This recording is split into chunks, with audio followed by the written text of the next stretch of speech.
From desserts to spinning? Welcome back to Teatime Tales. This week we're staying with Gen 8 and tucking into a really sweet treat.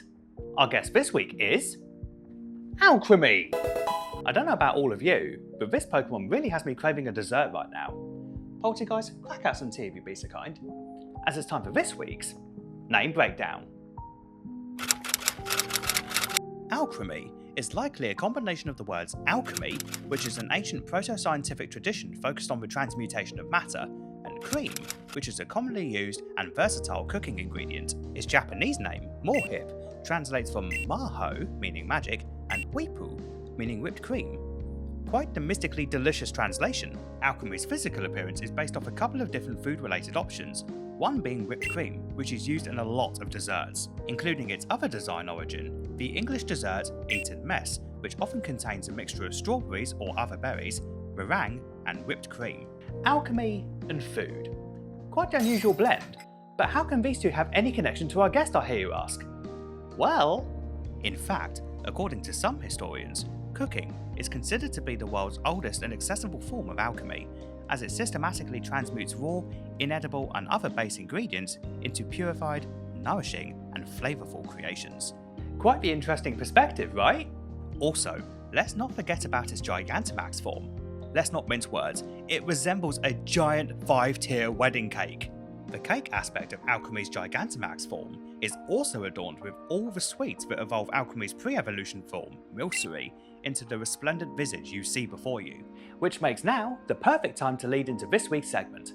A segment that I'm going to call The Great Galar Bake Off. Now, I just mentioned the sweets that evolve Milcery into Alcremie. In total, as of the recording of today's video, there are a total of 7 different sweets that can be used to trigger its evolution. However, this unique evolution can only be triggered by using the mechanic of spinning on a spot whilst holding one of the chosen sweets. And once you've chosen your sweet and evolved, you can't change its form later. And just to make things a little bit more interesting, it's not just the sweet that you pick that determines what your alchemy will turn out like. There are other factors as well. Think of it like a alchemy recipe book. As I just mentioned, each form requires different sweets, but it also relies on which direction you spin to mix your ingredients. What's this? Oh, thanks. I mean Milcery and your chosen sweet. And furthermore, what's even more curious is that what time of day you evolve your Milcery can influence the appearance upon evolving, with 9 major forms or flavours, including its Gigantamax form, just to start things off. As a result of all the recipes for evolution based off the sweets, our guest has an astonishing 63 different permutations that you could possibly acquire. And that's not all. If you have a shiny Milcery, that increases it by 7 additional variants that you could get, increasing the total number to 70. Although, that being said, with the shiny variations, it does mean that the base form of the cream stays the same, but my lord, that's a lot of baking! And as a curious incidental detail, its Pokédex entries adjust ever so slightly depending on the form of the alchemy, with the exception of vanilla cream form, which has just the cutest entry. Now that I'm sufficiently full from all that baking, let's sit, let our snacks go down with some tea, and enjoy some of the great arts in this week's Card Breakdown.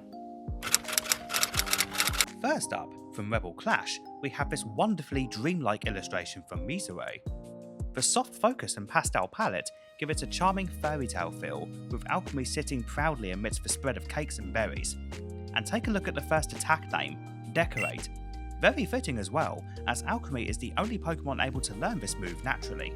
Next up, we head over to Brilliant Stars for this incredible Trainer Gallery card, illustrated by Okacheke. The warm, golden lighting here in this scene is just magnificent. Alchemy is hanging out right at the bar counter alongside the cafe master, surrounded by delicious desserts. Between its attack name, Rainbow Flavour, and those really cozy cafe vibes, this card is the epitome of relaxation. And finally, to round things off from Stellar Crown, we have this delightfully cozy piece brought to life by Natsumi Yoshida. Just look at the background details here. Alchemy is right at home in the pastel kitchen, flanked by a massive stack of pancakes, pastries, and if you look really closely, there's even a teapot ready for a fresh brew. Its attack name, Colourful Confection, just ties this together perfectly in a neat bow. And that's all on Alchemy. Thank you so much for joining me for today's Tea Time Tale. If you enjoyed what we served up and want to see more, feel free to hit that like button, subscribe, and ring the bell so you never miss it when we invite a new guest over for tea. And if you want to see more videos done by myself, check out some of my other works here. Until the next time, have a blessed day, and do stop by again.